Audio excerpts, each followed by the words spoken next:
તો last time વિદ્યાર્થી મિત્રો આપણે અન્યોન્ય પ્રેરત્વની વાત કરી હતી. શાની વાત કરી હતી? અન્યોન્ય પ્રેરત્વની. આજે આપણે વાત કરીશું આત્મ પ્રેરત્વ. તો આત્મ પ્રેરકત્વ, આત્મ પ્રેરણ. શું કહીશું?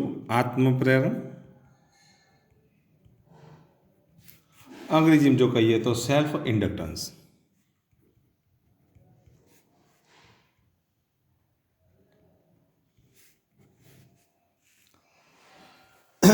સેલ્ફ ઇન્ડક્ટન્સ આપણા માટે જો વાત કરીએ તો સેલ્ફ મોટિવેશન કહેવાય. ગૂંચણા માટે જો કહીએ તો સેલ્ફ ઇન્ડક્ટન્સ કહીશું. તમારામાં જો કોઈ ખામી હોય એ સુધારવા માટે તમારે શું હોય તો સેલ્ફ મોટિવેશન પ્રાપ્ત કરવું પડે. બીજા વડે તમે મોટિવેટ ના થાવ તો પોતાના વડે મોટિવેટ થવાનું. કેવી રીતે મોટિવેટ થવાનું? પોતાના રીતે મોટિવેટ થવાય. એને શું કહેવાય? સેલ્ફ ઇન્ડક્ટન્સ કહેવાય. તો હવે સેલ્ફ ઇન્ડક્ટન્સ માટે આપણે સમજી લઈએ. ધારો કે આવું કોઈ ગૂંચળો આપેલો હોય. ધારો કે આવી રિંગ છે, આ ગૂંચળું છે, એક કાંટાનું ગૂંચળું છે. હવે એક કાંટાના ગૂંચળાની અંદર વિદ્યુત પ્રવાહ અર્થે પસાર થાય. ધારો કે ચલો આમ વિષમ ઘડીમાં પ્રવાહ પસાર થાય ને તો અંગૂઠો કઈ બાજુ રહે? ઉપરની તરફ રહે. એટલે ચુંબકીય ક્ષેત્ર કઈ બાજુ છે? પુસ્તકના પાન લંબ ઉપરની તરફ હોય. તો ધારો કે વિદ્યુત પ્રવાહ અર્થે પસાર થતો હોય તો ચુંબકીય ક્ષેત્ર પુસ્તકના પાન લંબ ઉપરની તરફ હોય. આ રીતે હોય. અને જ્યારે ચુંબકીય ક્ષેત્ર ઉપરની તરફ હોય ને તેને આપણે આ રીતે દર્શાવીશું, ડોટ વડે દર્શાવવામાં આવે. અને જો ચુંબકીય ક્ષેત્ર અંદરની તરફ હોય તો એને શેના વડે દર્શાવીશું? ક્રોસ વડે દર્શાવવામાં આવે. તો ગૂંચળામાં જો I જેટલો પ્રવાહ પસાર થતો હોય તો તેના વડે ચુંબકીય ક્ષેત્ર આપણને કઈ રીતે મળશે? પુસ્તકના પાનલ લંબ ઉપરની તરફ મળે. હવે ચુંબકીય ક્ષેત્ર આ રીતે આપણને મળે છે. હવે તમે જુઓ, સમય સાથે આપણે પ્રવાહનું મૂલ્ય વધારીએ. પ્રવાહ વધારતા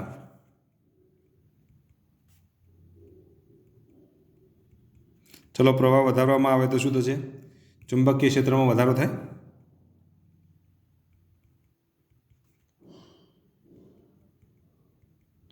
તો જો આ ગૂંચળામાં પ્રવાહ વધારવામાં આવે તો તેના લીધે ચુંબકીય ક્ષેત્રમાં શું થાય છે? વધારો થાય છે. ચુંબકીય ક્ષેત્રમાં વધારો થાય છે એનો મતલબ એ થયો કે કઈ રીતે ચુંબકીય ક્ષેત્રમાં વધારો થાય? તો ગૂંચળા વડે મળતું ચુંબકીય ક્ષેત્ર B બરાબર μ0. ધારો કે સોલેનોઇડ હોય તો μ0 NI આપણે લખીએ છીએ. એક કાંટાનું ગૂંચળું હોય તો એક કાંટાનું સોલેનોઇડ તો આપણે μ0 I લખીએ કે નહીં? એનો મતલબ એ થયો કે પ્રવાહ વધે તો B ચલે છે I. હંમેશા ચુંબકીય ક્ષેત્ર વિદ્યુત પ્રવાહના શું હોય? સમપ્રમાણમાં હોય. તો કહેવાનો મતલબ એ કે જો આ ગૂંચળાની અંદર પ્રવાહનું મૂલ્ય વધારવામાં આવે કે પ્રવાહનું મૂલ્ય ઘટાડવામાં આવે તો તેના ચુંબકીય ક્ષેત્રમાં જો વધારવામાં આવે તો વધે અને ઘટાડવામાં આવે તો ઘટે. બરાબર? એટલે કે વિદ્યુત પ્રવાહ બદલતા ચુંબકીય ક્ષેત્ર પણ શું થાય? બદલાય. અને ચુંબકીય ક્ષેત્ર બદલાય તો તેની સાથે સંકળાયેલું ચુંબકીય ફ્લક્સ બદલાય કે નહીં? તો ચુંબકીય ફ્લક્સ ફાઈ બરાબર આપણે શું લખીએ છીએ? BA cos θ લખીએ છીએ. એનો મતલબ કે ફાઈ ચલે છે શું લખાય? બોલો? B. અને B ચલે છે શું લખાય? I. તો એનો મતલબ એ છે કે આ ચુંબકીય ફ્લક્સ એ વિદ્યુત પ્રવાહના શું હોય? સમપ્રમાણમાં હોય. તો ગૂંચળાની અંદર વિદ્યુત પ્રવાહમાં જ્યારે ફેરફાર કરવામાં આવે તો તેની સાથે સંકળાયેલા ચુંબકીય ફ્લક્સમાં શું થાય છે? ફેરફાર થાય છે. હવે આ ચુંબકીય ફ્લક્સમાં થતો ફેરફાર એ કોના સમપ્રમાણમાં હોય? તો વિદ્યુત પ્રવાહના સમપ્રમાણમાં હોય છે. તો કહેવાનો મતલબ એ કે ફ્લક્સ એ વિદ્યુત પ્રવાહના સમપ્રમાણમાં હોવાના લીધે આની વચ્ચે અહીંયા આપણને શું મળશે? સમપ્રમાણતાનો અચળાંક મળે. તો હવે અહીંયા ધ્યાન આપો, આ તો ગૂંચળું આપણે એક આંટાનું લીધું. જો ગૂંચળું N આંટાનું હોય, આ એક આંટો, આ બીજો આંટો, આ N આંટાનું હોય તો આના વડે મળતું ફ્લક્સ આપણે લઈએ ફાઈ. આના વડે મળતું ફ્લક્સ કેટલું લઈએ? તો ફાઈ. એવા N આંટાનું ગૂંચળું હોય તો પછી ફ્લક્સ કેટલું થાય? N ફાઈ થાય કે નહીં? તો ટોટલ ફ્લક્સ આપણને કેટલું મળે? N ફાઈ જેટલું મળે. તો N ફાઈ એ પણ શું હોય? વિદ્યુત પ્રવાહના સમપ્રમાણમાં હોય. જો પ્રવાહનું મૂલ્ય વધારવામાં આવે તો દરેક ગૂંચળા સાથે સંકળાયેલા ફ્લક્સમાં, દરેક આંટા સાથે સંકળાયેલા ફ્લક્સમાં વધારો થાય. તો આ N આંટાઓના સાથે સંકળાયેલા ફ્લક્સમાં પણ શું થાય? વધારો થાય. તો અહીંયા આપણે આવું લખી શકીએ, N ફાઈ ચલે છે I. ટૂંકમાં આ રીતે જો ગૂંચળું આપેલું હોય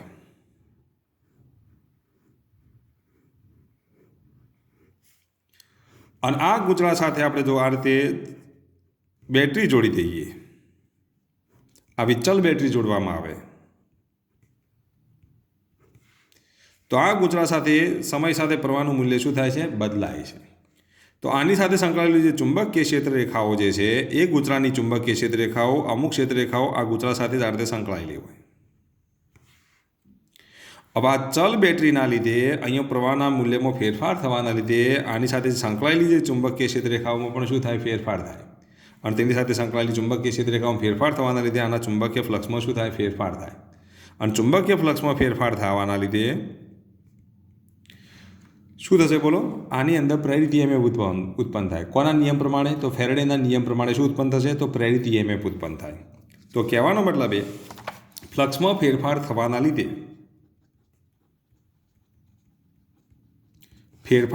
લીધે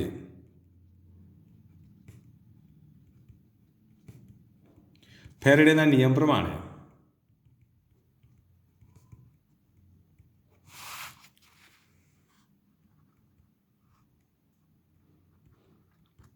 ગૂંચળામાં પ્રેરિત EMF ઉત્પન્ન થાય છે.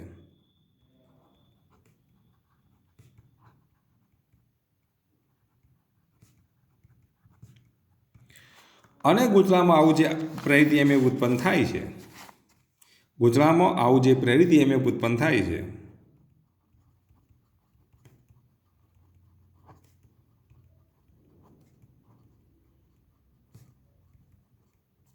તેને આત્મપ્રેરણ કહે છે.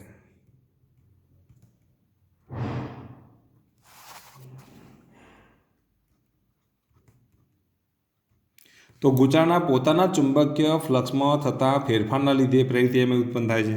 તો આને આપણે શું કહીશું? આત્મપ્રેરણ કહીશું. હવે જેના લીધે આ પ્રેરિત EMF ઉત્પન્ન થાય છે, તો અહીંયા લેન્ઝના નિયમનું પણ પાલન થાય છે. એટલે જેના લીધે આ પ્રેરિત EMF ઉત્પન્ન થાય છે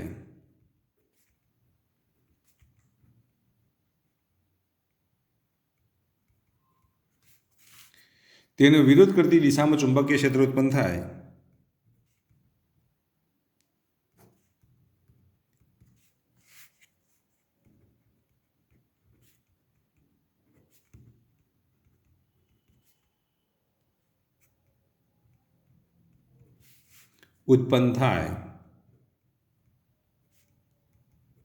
તેવી દિશામાં EMF ઉત્પન્ન થાય છે.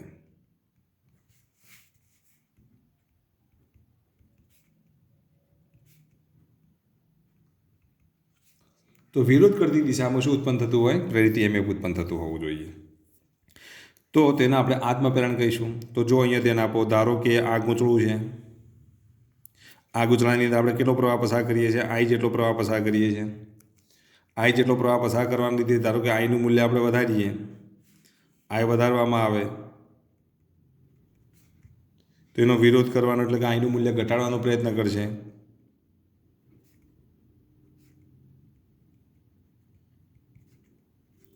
I જો અહીંયા કઈ ઘડી લીધી, વિષમ ઘડી લીધી, તો પ્રવાહની ચુંબકીય ક્ષેત્ર કઈ બાજુ છે? તો ઉપરની તરફ છે. તો પછી આનો વિરોધ કરતી દિશામાં વિદ્યુત પ્રવાહ ઉત્પન્ન થાય. તો પછી આ ગૂંચળામાં ઉત્પન્ન થતો જે પ્રેરિત પ્રવાહ જે છે, સેલ્ફ ઇન્ડક્ટન્સ પ્રવાહ જે છે, એની દિશા કઈ બાજુ છે? તો આઈને વિરોધ કરતી દિશા, એટલે કે ધારો કે આ કઈ ઘડી છે? તો વિષમ ઘડીમાં છે. I વિષમ ઘડીમાં હોય તો પછી પ્રેરિત પ્રવાહ એટલે કે I ઇન્ડક્ટ, એટલે કે I વડે દર્શાવી દઈએ આપણે. ઇન્ડક્ટ પ્રવાહ જે છે, એટલે કે આત્મપ્રેરિત પ્રવાહ જે છે, એ આત્મપ્રેરિત પ્રવાહની દિશા કઈ હશે? તો સમઘડીય છે. એનો વિરોધ કરતી દિશા લેવાની, કારણ કે સમઘડી હોય તો ચુંબકીય ક્ષેત્ર અંદરની તરફ હોય. આના વડે મળતું ચુંબકીય ક્ષેત્ર કઈ બાજુ છે? તો બહારની તરફ છે. તો તેના વડે મળતું ચુંબકીય ક્ષેત્ર કઈ બાજુ હોય? અંદરની તરફ હોય. તો જો I વધારવામાં આવે તો આઈનું મૂલ્ય ઘટે, એવી દિશામાં પ્રેરિત પ્રવાહ ઉત્પન્ન થાય. જો I ઘટાડવામાં આવે, આઈનું મૂલ્ય ઘટાડવામાં આવે તો શું થશે બોલો? એનો આઈનું મૂલ્ય વધારવાનો પ્રયત્ન કરશે. વધારીએ તો ઘટાડવાનો પ્રયત્ન કરે, આઈનું મૂલ્ય ઘટાડવાનું તો આઈનું મૂલ્ય વધારવાનો પ્રયત્ન કરે. અને આઈનું મૂલ્ય વધારવાનો પ્રયત્ન કરે એનો મતલબ એ થયો કે પ્રવાહ જો વિષમ ઘડીમાં હોય તો I વિષમ ઘડીમાં, તો પછી ઇન્ડ્યુસ્ડ પ્રવાહ જે છે એ I એ કઈ ઘડીમાં હશે? વિષમ ઘડીમાં હશે. તો આટલું યાદ રાખો. ધારો કે આ ગૂંચળું છે,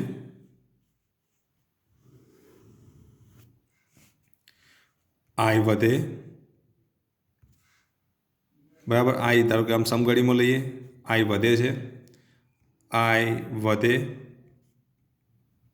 તો પછી ચુંબકીય ક્ષેત્રમાં થતા ફેરફારના લીધે, ફ્લક્સમાં થતા ફેરફારના લીધે મળતો પ્રવાહ શું થશે બોલો? કઈ દિશામાં છે બોલો? આ કઈ ઘડી છે? આઈ વધે છે. કઈ ઘડી? સમઘડી. તો ચુંબકીય ક્ષેત્રમાં થતા ફેરફારના લીધે મળતો પ્રવાહ એટલે કે આઈ એટલે કે ઇન્ડ્યુસ્ડ પ્રવાહ એ કઈ ઘડીમાં હશે બોલો? તો વિષમ ઘડીમાં હોય, વિરોધ કરતી દિશામાં હોય. અને આઈ ઘટે કઈ ઘડીમાં? સમઘડીમાં. તો પછી ઇન્ડ્યુસ્ડ પ્રવાહ એ કઈ ઘડીમાં હોય બોલો? સમઘડીમાં હોય, એની દિશામાં હોય. એટલે અહીંયા લેન્ઝના નિયમનું પાલન થાય છે. કયા નિયમનું પાલન થાય? લેન્ઝના નિયમનું પાલન થાય. જો આઈ અચળ હોય, જો આઈનું મૂલ્ય અચળ, તો પછી પ્રવાહ ઉત્પન્ન થતો નથી. આઈ બરાબર 0. તો એ વખતે ઇન્ડ્યુસ્ડ પ્રવાહ મળતો નથી.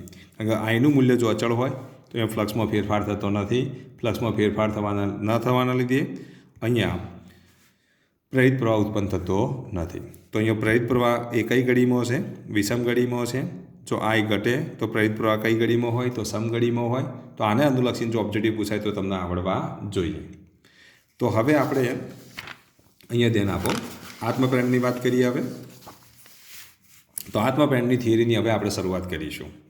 તો આત્મપ્રેરણ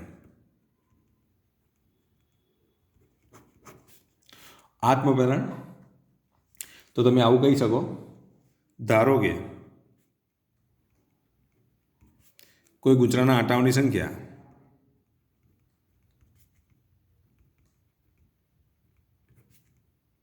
કેટલી છે? n છે. અને દરેક તેમાંથી આઈ જેટલો પ્રવાહ પસાર કરતા દરેક આંટામાં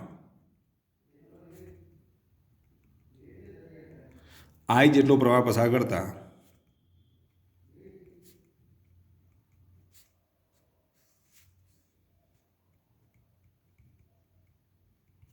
દરેક આંટા સાથે સંકળાયેલ ચુંબકીય ફ્લક્સ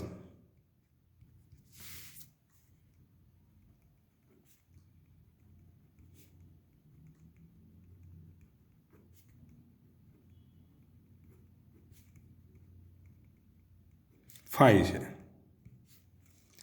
ધેરફોર n આંટાઓ સાથે સંકળાયેલ કુલ ફ્લક્સ, ધેરફોર કુલ ફ્લક્સ કેટલું થશે? n ફાઈ છે. હવે આ ચુંબકીય ફ્લક્સ એ વિદ્યુત પ્રવાહના સમપ્રમાણમાં છે. આ ચુંબકીય ફ્લક્સ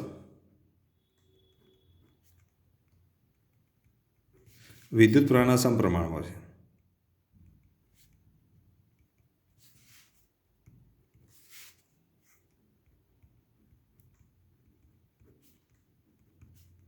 અને આ ચુંબકીય ફ્લક્સ એ વિદ્યુત પ્રવાહના સમપ્રમાણમાં છે. માટે આપણે આવું લખી શકીએ કે n ફાઈ ચલે છે, શું લખીશું? આઈ. તો n ફાઈ બરાબર આઈ. તો એ ચલે છે એની જગ્યાએ આપણે જો લખીએ તો n ફાઈ બરાબર શું લખીશું? એલ આઈ, જ્યાં એલ એ સમપ્રમાણતાનો અચળાંક છે.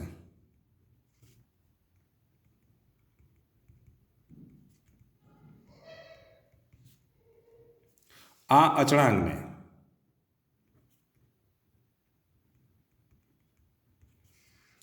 ગૂંચળાનું આત્મપ્રેરત્વ કહે છે. ગૂંચળાનું આત્મપ્રેરત્વ કહે છે.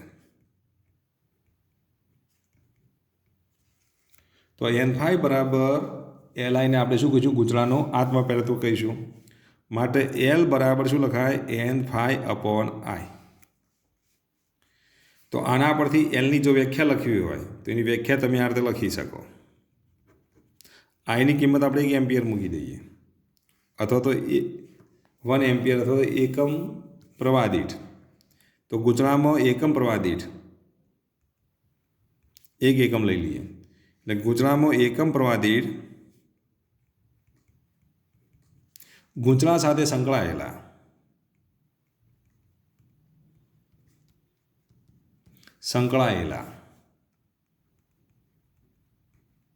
ચુંબકીય ફ્લક્સને, n ફાઈને શું કહેવાય? ચુંબકીય ફ્લક્સ. તો ચુંબકીય ફ્લક્સને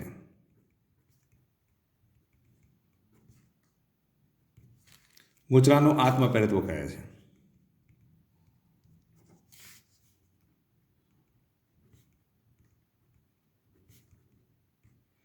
તો આમ તમે એલની વ્યાખ્યા લખી શકો. તો આત્મપ્રેરત્વની વ્યાખ્યા લખવા માટે અહીંયા આઈ બરાબર 1 મૂકી દઈએ તો એલ બરાબર n ફાઈ થઈ જાય ને.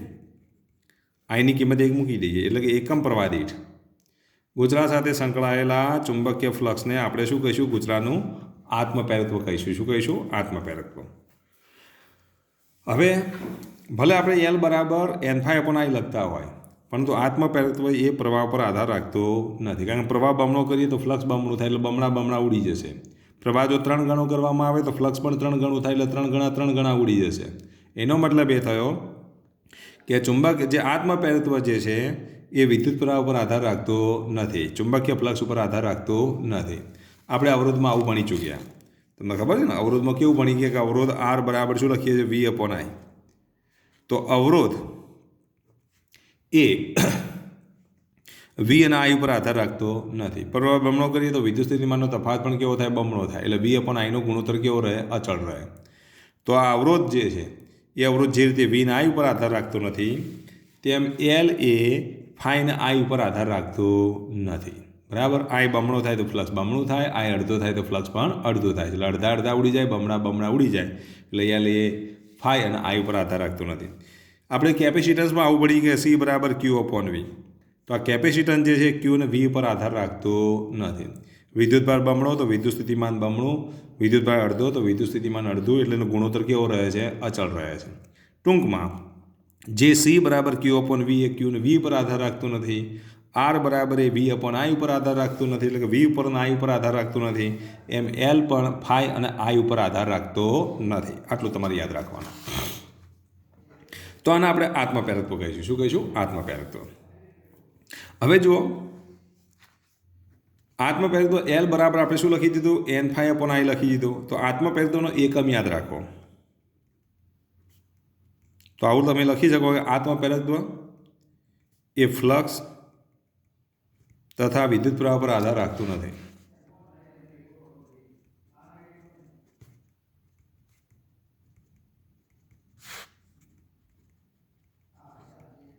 તો આત્મપ્રેરત્વ કઈ બાબતો ઉપર આધાર રાખે છે? તો આત્મપ્રેરત્વ એક તો આંટાઓની સંખ્યા વધારે હોય તો આત્મપ્રેરત્વ બદલાય, એટલે કે ગૂંચળાના આંટાઓની સંખ્યા ઉપર,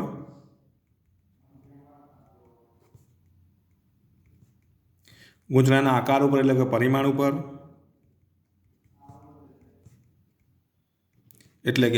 ઉપર, અને ગૂંચળાની લંબાઈ પર આધાર રાખે છે. ગૂંચળાની લંબાઈ પર આધાર રાખે છે.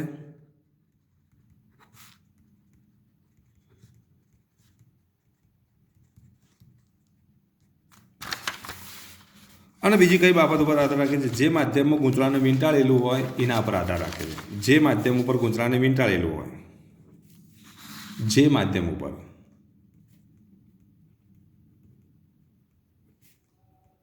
ગૂંચળાને વીંટાળેલું હોય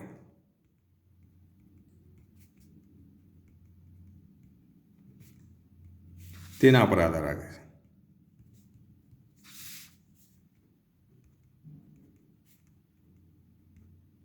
દાખલા તરીકે આપણે લાંબા સોલેનોઇડની વાત કરીએ તો લાંબા સોલેનોઇડની વાત કરીએ.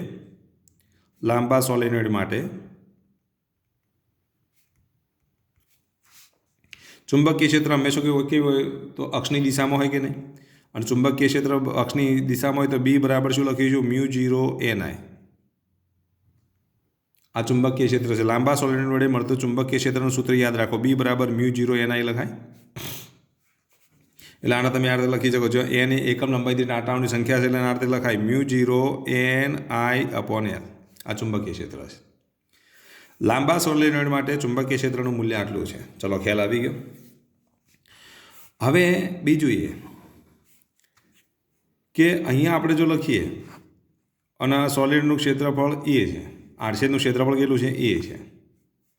સોલેનોઇડના આડછેદનું ક્ષેત્રફળ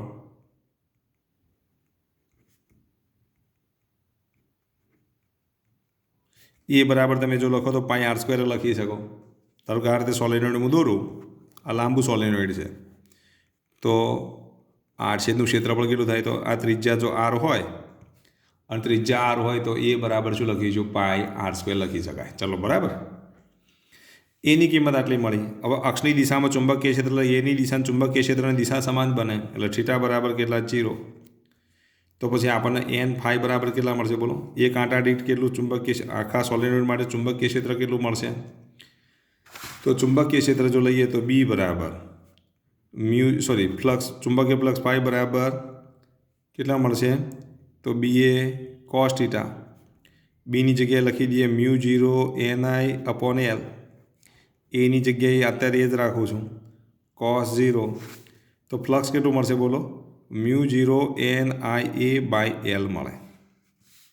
હવે આપણને ખબર છે કે L બરાબર તો શું લખીશું? n∅/I. એનની જગ્યાએ n મૂકી દઉં, ફાઈની જગ્યાએ કિંમત મૂકી દઉં μ0 ni/L અને ભાગ્યા આઈ તો છે જ, આઈ ઉડી જશે. તો અહીંયા શું મળશે બોલો? μ0 n²a/L આવું મળે. તો આમ લાંબા સોલિડ માટે એલની કિંમત આપણને આટલી મળી. હવે તમે જ વિચારો, એલ એ કઈ બાબત ઉપર આધાર રાખે? એક તો આંટાઓની સંખ્યા ઉપર આધાર રાખે, આડછેદના ક્ષેત્રફળ ઉપર આધાર રાખે, ગૂંચળાની લંબાઈ ઉપર આધાર રાખે અને μ0 ઉપર આધાર રાખે. શેના પર આધાર રાખે? μ0 ઉપર આધાર રાખે. તો એલ આટલી બાબતો ઉપર આધાર રાખે છે. કઈ કઈ બાબતો ઉપર આધાર રાખે છે? એક તો આંટાઓની સંખ્યા ઉપર આધાર રાખે, આડછેદના ક્ષેત્રફળ ઉપર આધાર રાખે, ગૂંચળાની લંબાઈ ઉપર આધાર રાખે અને માધ્યમની જાત ઉપર આધાર રાખે. જેના પર વીંટાળેલું હોય એના પર આધાર રાખે. શૂન્ય અવકાશ હોય તો μ0 લેવાય. કોઈ માધ્યમ હોય તો આપણે શું લખીએ છીએ? એની પરમિએબિલિટી μ લખીએ છીએ. કારણ કે લોખંડ હોય તો લોખંડની પરમિએબિલિટી તમારે લખવી પડે. તાંબાના તાર ઉપર ગૂંચળું વીંટાળેલું હોય તો પછી તાંબાની પરમિએબિલિટી લેવી પડે. બરાબર. જસદના તાર ઉપર જસદના સળિયા પર જો ગૂંચળું વીંટાળેલું હોય તો તમારે શું લેવું પડે? જસદની પરમિએબિલિટી લેવી પડે.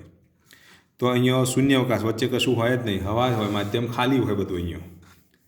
બરાબર. ગૂંચળાને વચ્ચે અહીંયા કોઈ આપણે સળિયો બળિયો ગોઠવ્યો નથી. તો પછી અહીંયા હવાનું માધ્યમ હોય અથવા શૂન્ય અવકાશ હોય તો એ વખતે આપણે શું લખવું પડે? μ0 લેવું પડે. તો ફરી એકવાર બોલી દઉં છું. લાંબા સોલેનોઇડ માટે બીની કિંમત μ0 ni થાય. એને એકમ લંબાઈ દીઠ આંટાઓની સંખ્યા. જો લાંબા સોલેનોઇડની લંબાઈ L હોય તો શું લખાય? μ0 ni/L. જ્યાં n એ સોલેનોઇડના ટોટલ આંટાઓની સંખ્યા થાય. હવે સોલેનોઇડના આડછેદનું ક્ષેત્રફળ એ બરાબર શું લખાય? પાઈ આર સ્ક્વેર લખાય. ધારો કે આવું સોલેનોઇડ લઈએ તો એનો આ એક આડછેદ કહેવાય. આ આડછેદ છે, આમ કાપીએ ને તો એના આડછેદનું ક્ષેત્રફળ કેટલું થશે? પાઈ આર સ્ક્વેર, જ્યાં આર એ આડછેદની ત્રિજ્યા છે. ચુંબકીય ક્ષેત્રની દિશાના આડછેદના સદિશની દિશા સમાન હોવાથી થીટા બરાબર કેટલા? 0. તો ફાઈ બરાબર જો લખીએ તો બી એ કોસ થીટા. બીની કિંમત આપણે મૂકી દઈએ μ0 ni/L. એની જગ્યાએ લખી દઈશું પાઈ આર સ્ક્વેર અથવા તો એની જગ્યાએ એ લખી દો અને કોસ 0 તો μ0 ni/L થાય. આટલું ફ્લક્સ મળે.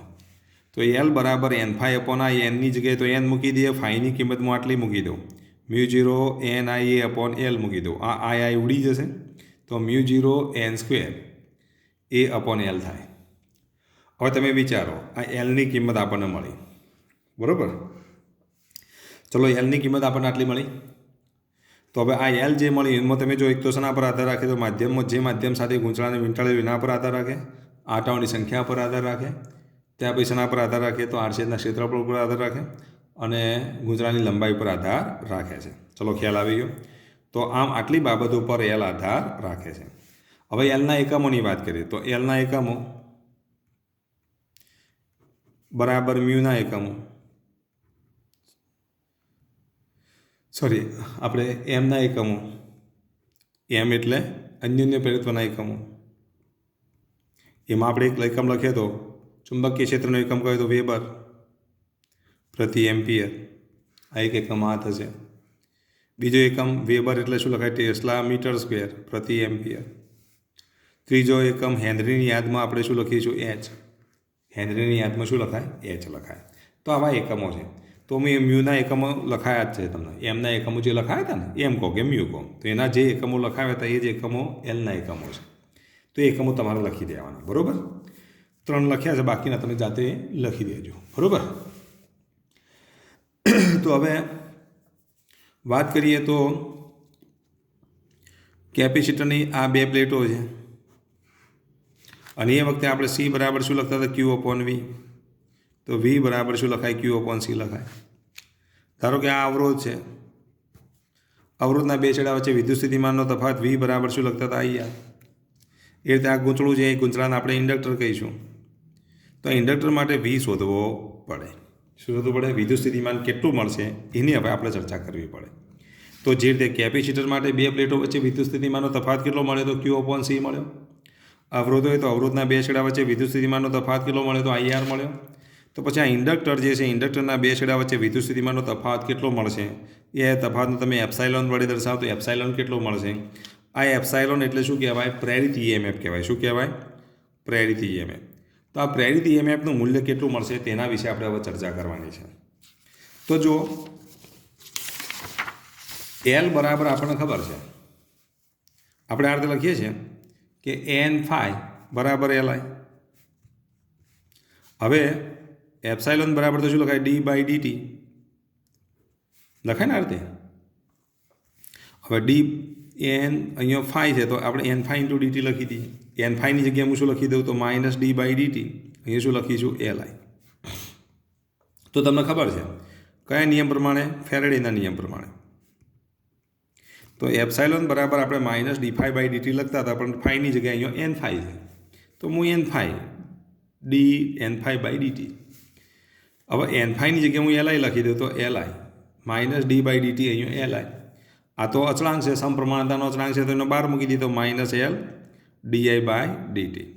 તો એ વખતે એપ્સાઇલોન બરાબર આપણને શું મળશે? -L × di/dt મળે. તો ઇન્ડક્ટરની અંદર -L × di/dt થાય. ચલો ખ્યાલ આવી ગયો. તો આ રીતે જો ગૂંચળું આપેલું હોય, આવું જો ઇન્ડક્ટર આપેલું હોય, તો ઇન્ડક્ટરના બે છેડા વચ્ચે વિદ્યુત સ્થિતિમાનનો તફાવત જો લઈએ તો એ વિદ્યુત સ્થિતિમાનનો તફાવત વી એ જ એપ્સાઇલોન બરાબર -L × di/dt થાય. ધારો કે આવો અવરોધ આપેલો હોય અને અવરોધના બે છેડા વચ્ચે વિદ્યુત સ્થિતિમાનનો તફાવત જો લઈએ તો અવરોધના બે છેડા વચ્ચે વિદ્યુત સ્થિતિમાનનો તફાવત વી બરાબર IR લખાય. તો અવરોધ એ વિદ્યુત પ્રવાહનો વિરોધ કરે છે. અવરોધ એ અહીંયા આપણે આવું લખી શકીએ કે અવરોધ એ વિદ્યુત પ્રવાહનો વિરોધ કરે છે.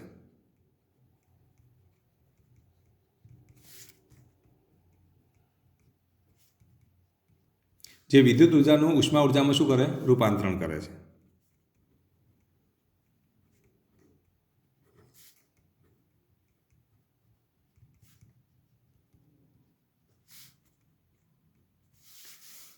હવે આ ઇન્ડક્ટર જે છે એ ઇન્ડક્ટર એ વિદ્યુત પ્રવાહનો ફેરફારના સમય દરનો વિરોધ કરે છે.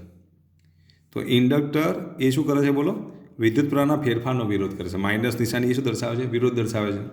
તો ઇન્ડક્ટર એ વિદ્યુત પ્રવાહના ફેરફારનો વિરોધ કરે છે.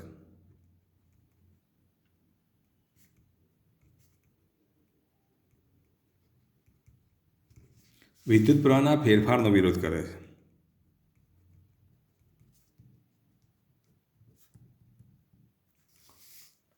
જો પ્રવાહ ઘટે તો વધારવામાં મદદ કરે.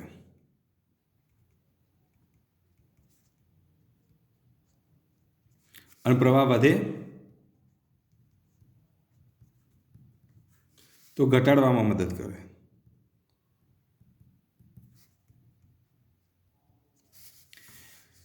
તો ટૂંકમાં ધારો કે અહીંયા પ્રવાહ I વધે તો શું કરશે? બોલો. આ ઇન્ડક્ટર પોતાના ચુંબકીય ક્ષેત્રની અંદર વિદ્યુત ઉર્જાનું ચુંબકીય ઉર્જામાં રૂપાંતરણ કરે. પ્રવાહ I વધે તો શું થશે? બોલો. વિદ્યુત ઉર્જાનું ચુંબકીય ઉર્જામાં રૂપાંતરણ કરે.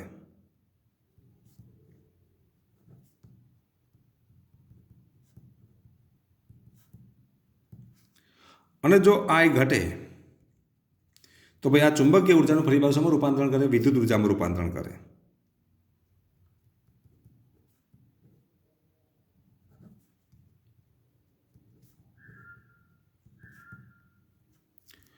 તો આવું તમે જો તો ચોક જે હોય ને ટ્યુબલાઇટનો ચોક, એ ટ્યુબલાઇટનો ચોક એ ઇન્ડક્ટર તરીકે વર્તે. ધારો કે શરૂઆતમાં જ્યારે ટ્યુબલાઇટ જ્યારે ચાલુ કરવાની હોય ત્યારે મારે વધારે વોલ્ટેજની જરૂર પડે. કેમ? કારણ કે એ વખતે ઇન્ડક્ટરની અંદર વિદ્યુત, કારણ કે પ્રવાહનું મૂલ્ય કેવું હોય? વધતું હોય. એટલે વિદ્યુત ઉર્જાનું શેમાં રૂપાંતરણ થાય? ચુંબકીય ઉર્જામાં રૂપાંતરણ થાય. ચોક કોઇલ જ્યારે ચાર્જ થાય એટલે વિદ્યુત ઉર્જાનું ચુંબકીય ઉર્જામાં રૂપાંતરણ થાય ત્યારે વધારે વોલ્ટેજની જરૂર પડે. પણ એક વખત ચાર્જ થયા પછી પ્રવાહનું મૂલ્ય ઓછું હોય તો પણ એ ટ્યુબલાઇટ ચાલુ રહે છે. તો કેમ? કારણ કે એ વખતે એ ચુંબકીય ઉર્જાનું ફરી પાછું શેમાં રૂપાંતરણ થતું હોય? વિદ્યુત ઉર્જામાં રૂપાંતરણ થતું હોય છે. તો આટલું તમારે યાદ રાખવાનું. આય વધે તો વિદ્યુત ઉર્જાનું ચુંબકીય ઉર્જામાં રૂપાંતરણ થાય અને આય ઘટે તો ચુંબકીય ઉર્જાનું વિદ્યુત ઉર્જામાં રૂપાંતરણ થાય છે. આમ ચુંબકીય ઉર્જાનું વિદ્યુત ઉર્જાનું ચુંબકીય ઉર્જામાં રૂપાંતરણ કરવા માટેનો જે ઘટક જે છે કયો છે તો ઇન્ડક્ટર છે. કયો છે? ઇન્ડક્ટર છે.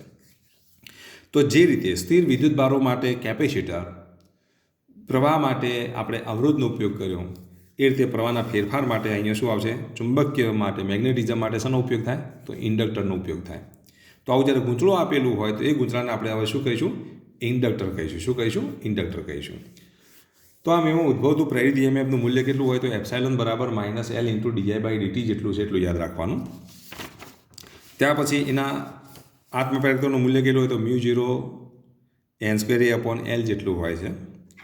ધારો કે કોઈ આધાર ઉપર જો વીંટાળેલું હોય તો આધારની પરમિએબિલિટી લેવાની તમારે, તો એ રીતે તમારે લખવું પડે. તો આ રીતે તમારે પછી કઈ કઈ બાબતો પર આધાર રાખે છે તો એ તમને ખબર હોવી જોઈએ. તો આ થિયરી તમારે પાકી કરી દેવાની કમ્પ્લીટલી. બરાબર? તો અહીંયા આપણે આ વિડીયો સ્ટોપ કરીએ છીએ.